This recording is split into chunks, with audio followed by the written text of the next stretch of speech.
I was yanking a catfish off my line when I heard tires crunching up my gravel drive. I turned and saw her Francisca Bloom, HOA president, local menace, and self-declared queen of Pine Lake Shores. She stepped out of her Lexus wearing a wide-brimmed sun hat and a frown so tight it could split granite. "Mr. Elijason," she said, arms crossed like she was posing for a courtroom sketch. "We need to talk, immediately," I sighed. I was still holding the fish, so I let it flop back into the bucket and wiped my hands on my jeans. "What is it this time, Francisca?" I asked. "Grass too green. Cabin too rustic. Boat too floaty." She didn't laugh. She never did. "You're in violation of 17 HOA codes. Your dock is non-compliant, your cabin exceeds the approved footage, and your trash bins are not regulation color. This is your final notice before eviction proceedings begin." I stared at her. "Eviction? From my own cabin?" "Yes," she said, pulling out a manila envelope like it was a dagger. "We've voted.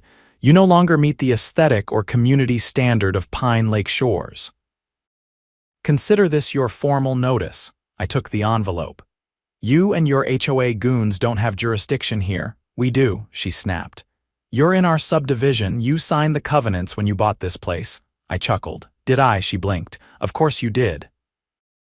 Everyone does." I didn't say anything. I just turned back toward my cabin, envelope in hand, and walked inside. She yelled something about deadlines and legal action, but I tuned her out. Inside, I opened a drawer, pulled out a thick leather binder, and flipped to the original deed. I'd bought this lakefront cabin 2 years ago from a man named Curtis Weller. He was in his 80s, didn't care for HOAs, and had inherited the land from his father. What Francisca didn't know, because she never bothered to check county records, is that Curtis's father never subdivided the land. He leased it. Long-term leases, technically. When I bought the property, I didn't just get the cabin, I got the rights to the unexpired leaseholds on the entire subdivision, which meant technically, legally. I owned Pine Lake Shores. The HOA didn't own squat. I grinned and picked up my phone. Time to call my attorney, Harold. He was a beast in court and loved when HOAs overstepped. 2 days later, I was served papers by the HOA, claiming I had violated neighborhood codes and was subject to removal by community enforcement. I showed up at the emergency hearing with Harold and the original property deed. Francisca was there with her usual entourage, Paula the secretary, and some guy named Dennis who always looked confused. She strutted in like she was about to win a beauty pageant. Harold leaned over and whispered, "You ready to blow this up?" I nodded. "Let's give the judge a show." The judge, a no-nonsense woman named Judge Ramirez, called us to order. Francisca launched into a monologue about community standards and aesthetic consistency. She had a 3-ring binder full of photos of my cabin, dock, and garbage bins. When she finished, the judge turned to Harold. Harold stood, adjusted his glasses, and dropped the original deed on the desk. "Your Honor," he said calmly, "my client, Jack Elijason, is not in violation of HOA rules. In fact, he is not under HOA jurisdiction at all. Because he owns the land the HOA is built on," Francisca laughed. "That's absurd. He owns 1 cabin." Judge Ramirez flipped through the deed, then she looked up, eyebrows raised. "Miss Bloom," she said, "did you or any member of the Pine Lake Shores HOA ever verify land ownership before enforcing your covenants?" Francisca frowned. "We didn't need to. Everyone signs the agreements." "This deed predates your HOA by over 60 years, the judge said. "The HOA has no legal standing over Mr. Elijason. In fact, it appears you've been collecting dues on land you don't own." Francisca's face turned chalk white. Judge Ramirez continued, "This court finds that the HOA has engaged in unauthorized governance and attempted illegal eviction. Your actions may constitute fraud." That's when the bailiff stepped forward. Francisca didn't say a word as the bailiff stepped forward. Her lips parted like she wanted to object, but no sound came out. Judge Ramirez set the deed aside and turned to the stack of paperwork the HOA had submitted. After flipping through a few pages, she raised her eyes without a hint of hesitation. These documents reference governing authority based on a subdivision charter, she said, but they fail to cite a legal transfer of land rights. Without property jurisdiction, you were operating under false authority. Harold leaned closer to the bench. Your Honor, we'd also like to submit a forensic audit prepared by my client's accountant. It outlines where the HOA dues have gone for the last 14 months. Francesca's head snapped toward us. Her jaw tightened. The judge gestured for the bailiff to take the folder. She read silently for a few moments, then exhaled through her nose without changing expression. Miss Bloom, can you explain the recurring expense labeled Executive Wellness retreat, a monthly charge of over $4,000 with receipts showing luxury spa packages and private transportation? Francesca's voice cracked. Those were team-building exercises necessary for board cohesion. Judge Ramirez gave her a look that suggested she'd heard better excuses from toddlers. Then she turned toward Dennis, who had remained unusually silent. You're listed as treasurer. Did you approve these expenditures? Dennis sat back, blinking rapidly. I just signed what Francesca told me to. I didn't really look at the numbers. Harold didn't wait. Your Honor, we also uncovered that several homeowners, about 30% of the subdivision, had their dues increased without a recorded board vote. The extra funds were funneled into a private account under Miss Bloom's name. Francesca stood suddenly. That's a lie. The judge tapped her gavel once. Sit down, we're not finished. She turned to the bailiff. Notify the county sheriff's office. I want someone from financial crimes here within the hour. Francesca's knees buckled slightly as she lowered herself back into her seat. Paula, who hadn't said a word all morning, suddenly found her own hands very interesting. Judge Ramirez looked toward me. Mr. Elijason, considering your legal ownership of the land, you are within your rights to dissolve any agreements made without your consent. However, I'd advise you to proceed through civil channels to prevent community disruption. I nodded. I intend to. But I'd also like to file a cease and desist against the HOA board for unauthorized use of property and collection of dues. Granted, she said, scribbling something on a form. File with the clerk before you leave. As we exited the courtroom, Harold leaned over. Want to grab lunch? Nothing fuels victory like a greasy cheeseburger. Before I could answer, a deputy intercepted us in the hallway. You Jack Elijason? That's me. He handed me a sealed envelope. You're going to want to read this. County Records Office flagged it this morning after your deed got pulled. I opened it, scanned the contents, and paused. Harold read over my shoulder. It was a copy of a permit request submitted by the HOA 6 months ago seeking approval to demolish 3 lakefront homes and build a private marina. The request listed the properties as vacant land under HOA development rights. One of those addresses was mine. The other 2 belonged to retirees who'd lived there for decades. Harold's eyes narrowed. They were going to take your cabin and build a marina. And pocket the access fees, I said. This wasn't about trash bins or docks. They wanted the shoreline. We walked back to my truck in silence. I could already feel the fire under my ribs starting to burn. Francesca hadn't just overstepped, she'd built an entire scheme on land she didn't own.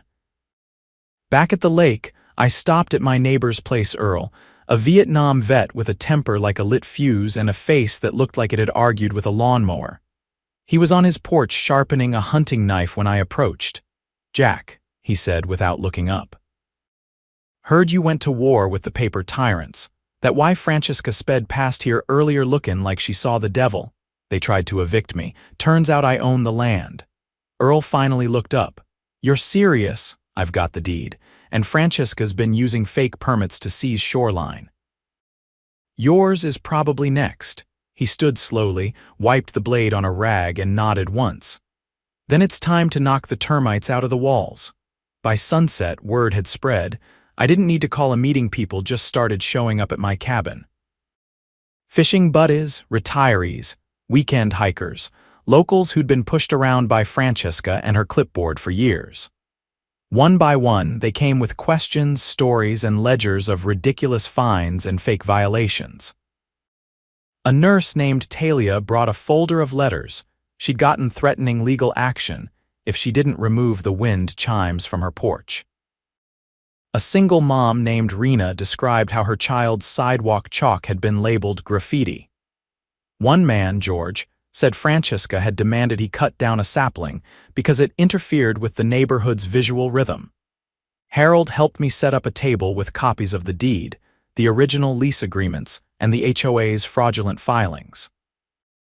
Each neighbor signed a petition supporting the immediate suspension of the HOA's operations. We weren't just angry, we were organized. The next morning, I filed a motion for an emergency injunction. With Harold's help, we attached over 20 sworn affidavits from residents citing fraudulent fines, embezzlement, and threats of eviction. The county courthouse scheduled a hearing within 72 hours, but Francesca wasn't done. That afternoon, I caught a black SUV idling near my dock. A man in a polo shirt was walking the perimeter with a clipboard. When I approached, he turned and flashed a badge from some private security firm I'd never heard of. "I'm conducting a compliance inspection," he said flatly. "On behalf of who?" Pine Lake Shores HOA. I stepped between him and the shoreline. "They no longer have legal authority to inspect anything." He didn't argue, just turned, got back in the SUV, and drove off without a word. That night, I installed motion-activated floodlights and 2 new trail cameras facing the road. I wasn't taking chances. The morning of the hearing, I arrived early. The courtroom was packed, more than 50 residents in attendance, some standing, others seated along the walls. Francesca walked in 10 minutes late, flanked by a new attorney who looked like he'd been hired off a billboard. Judge Ramirez didn't waste time. "This court has reviewed the new evidence submitted by Mr. Elijason and co-petitioners. The fraudulent permit applications alone warrant immediate investigation by the district attorney's office." She turned to Francesca's new lawyer. "Do you have anything to say in your client's defense?" He stood, shuffled a few papers, and cleared his throat. "Given the mounting evidence, we request a continuance to prepare a revised response." "Denied," the judge said. "Effective immediately, the Pine Lake Shores HOA is suspended from all operations pending a full audit. A temporary receiver will be appointed to manage community matters until a new board is elected." Francesca's mouth opened, but no sound came out. Her attorney whispered something to her, and her expression collapsed into the realization that she'd just lost everything she controlled. The judge looked down at the final order. "And Mr. Elijason, as the legal landholder, you are reinstated as custodian of all existing agreements. You may proceed to re-establish property terms under your discretion." As the gavel fell, the room erupted not in cheers, but in the quiet, satisfied murmurs of people who'd finally seen the end of a long, bitter reign. Outside the courthouse, Earl clapped me on the shoulder. "You didn't just win a case, Jack. You gave this neighborhood its spine back." I nodded. "Now let's clean up the mess they left behind." The following week was a whirlwind.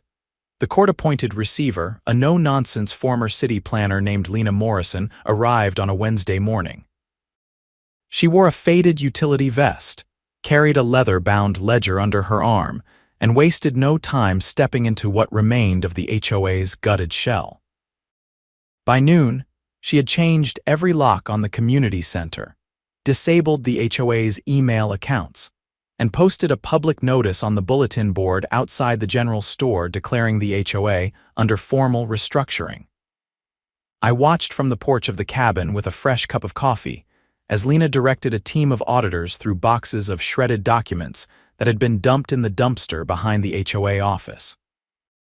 She caught me looking and called out, "You got a minute?" I walked over and met her by the sidewalk, where she was leafing through a torn binder labeled Board Minutes 2022. "Tell me straight," she said, not looking up.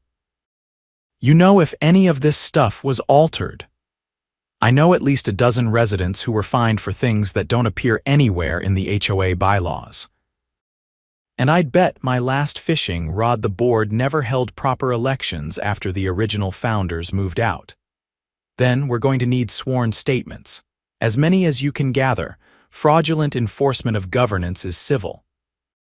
But if they forged documents or faked meeting records to justify financial decisions, then this heads into criminal territory. I nodded. You'll have them by Friday. She handed me a flash drive. Copy anything you've got. Emails, notices, screenshots. Especially anything with signatures.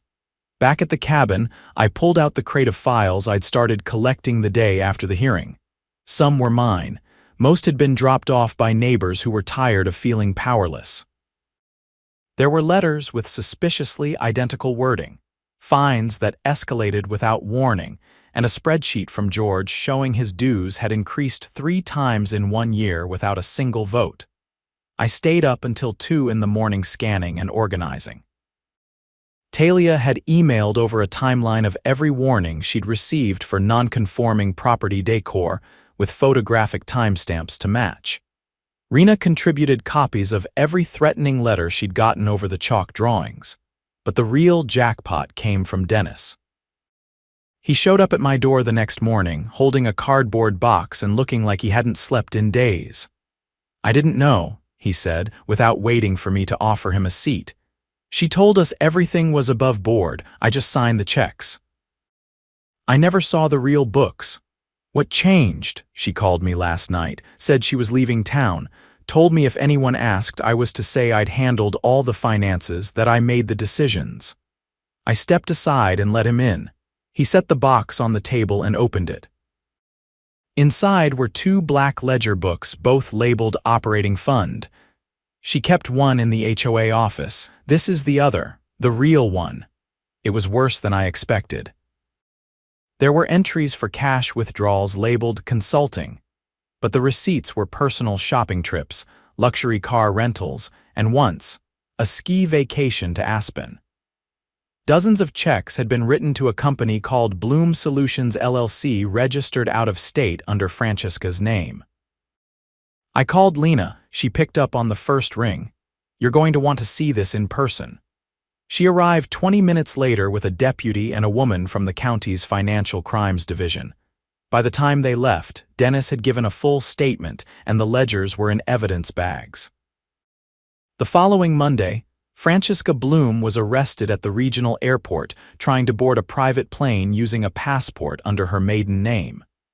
She had dyed her hair and was carrying a suitcase stuffed with cash, jewelry, and a burner phone. The arrest made the local news by that evening, and by dawn, it had been picked up by 2 national outlets. The charges included embezzlement, wire fraud, document forgery, and attempted unlawful seizure of private property. The sheriff's office confirmed she'd diverted over $200,000 from the HOA account over the course of 18 months. When the sheriff gave the press conference, he made it clear, this wasn't just mismanagement. This was a deliberate, calculated effort to exploit homeowners for personal gain. I didn't celebrate, not yet, the damage was still fresh, but people started stopping by the cabin just to say thanks. One by one they brought things. A pie, a 6-pack of home brew, a basket of fresh caught trout. It wasn't about the gifts, it was about the shift. The fear was gone by the end of the month. Lena had dissolved the HOA's remaining assets and froze every bank account associated with the board. Residents were no longer required to pay dues, and a new community council was being formed, voluntary, transparent, and advisory only. At the first public meeting, I stood in the back, arms crossed as Lena addressed the crowd.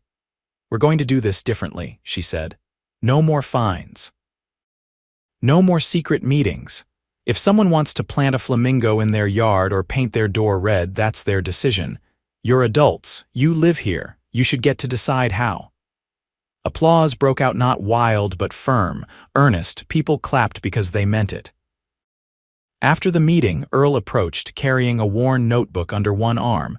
Got an idea for a community cleanup, he said. Figure we start by clearing that old trail down by the creek. Used to be a nice spot to walk, been overgrown since before Francesca. Sounds good, I said. "I'll bring the chainsaw," he nodded once. "Glad you stuck it out, most would have folded. I didn't do it alone.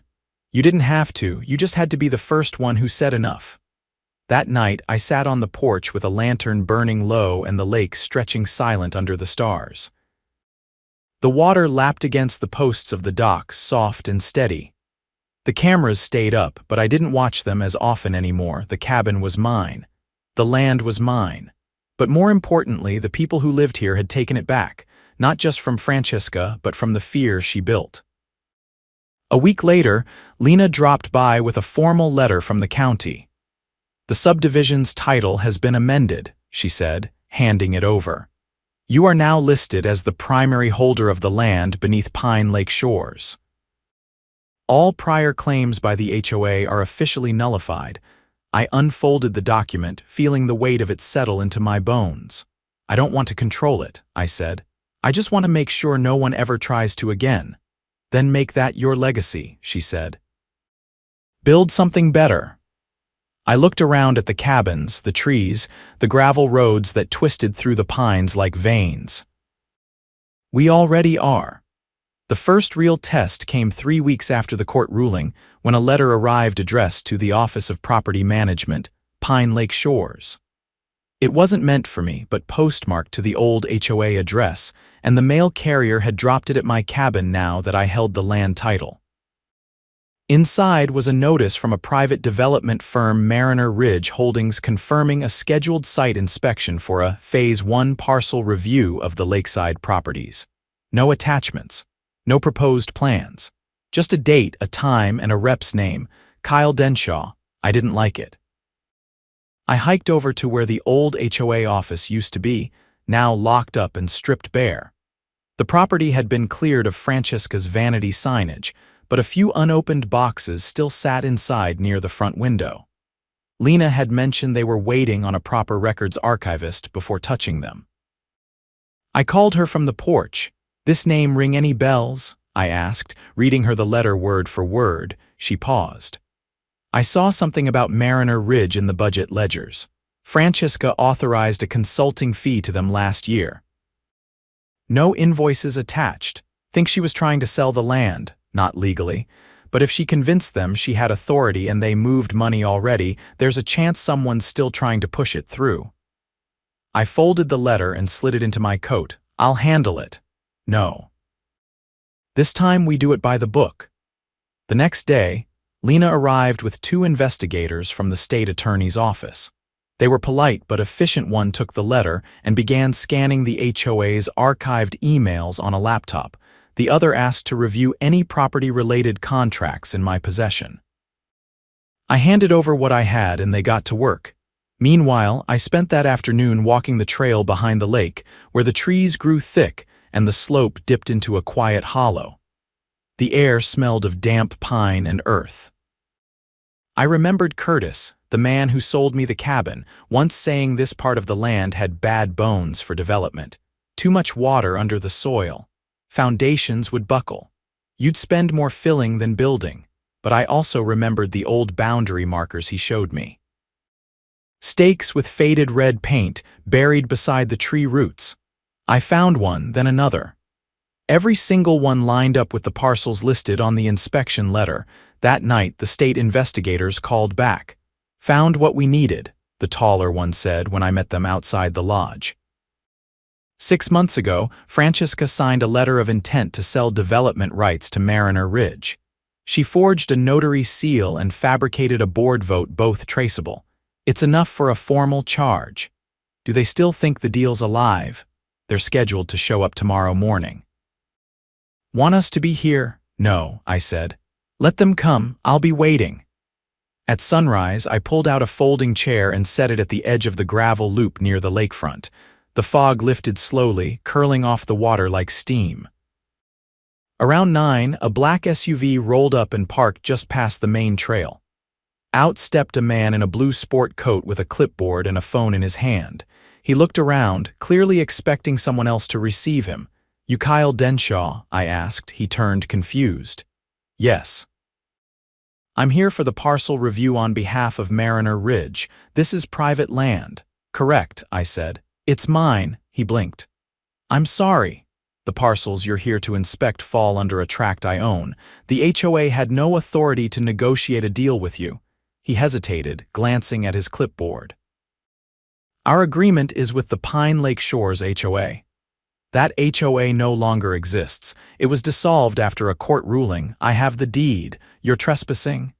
He checked his phone, then looked back at me. We were told the land was cleared for rezoning. I reached into my coat and handed him a certified copy of the court order. No rezoning has been granted, and your contract is based on forged documentation. The state attorney has copies. You may want to call your legal team. He stood there, jaw tight, one hand still gripping his phone. We've already invested in preliminary surveys. If this goes to litigation, it won't, I said, because you'll walk, or you'll get tied up in a fraud case. Your call. He stood there another moment, then turned and walked back to the SUV without another word. By evening, Lena confirmed Mariner Ridge had officially withdrawn their interest. The state's investigation had expanded. They were now building a case for conspiracy to commit wire fraud, based on emails between Francesca and a man listed as an acquisitions partner at the firm. Apparently, she had promised him exclusive lake access for his vacation home in exchange for a silent stake in the development. They'd even drafted plans for a private helipad. The charges were stacking up. A month later, I sat in the back row of the county courthouse as Francesca Bloom appeared for her preliminary hearing. She wore a gray blazer and no makeup. Her hair was flat, her demeanor muted. She didn't make eye contact with anyone in the room. The judge read the charges: financial fraud, forgery, unlawful misrepresentation of authority, and attempted sale of property without ownership. Then the state attorney added a final count: conspiracy to defraud through interstate communications. Francesca pled not guilty. The judge denied bail, citing flight risk. When the gavel dropped, she was escorted out in cuffs. Afterward, I joined the others outside. Talia stood with Rena, both holding copies of their formal restitution claims. Earl leaned against the hood of his truck, arms folded, watching the courthouse doors. You believe it now? I asked. He nodded slowly.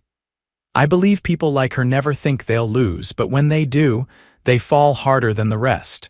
The county issued an official report 2 weeks later. It detailed every violation committed by the HOA over the past 5 years. Misappropriated funds, fabricated fines, illegal liens on properties, all of it laid bare. The report concluded with a recommendation. No future HOA or private governing body would be permitted jurisdiction over Pine Lake Shores without a unanimous vote from every property leaseholder, which meant, effectively, never. By early fall, the community council was up and running. Entirely volunteer, no power to fine or regulate, just neighbors coordinating maintenance and seasonal events. I sat in on a few meetings, mostly to listen.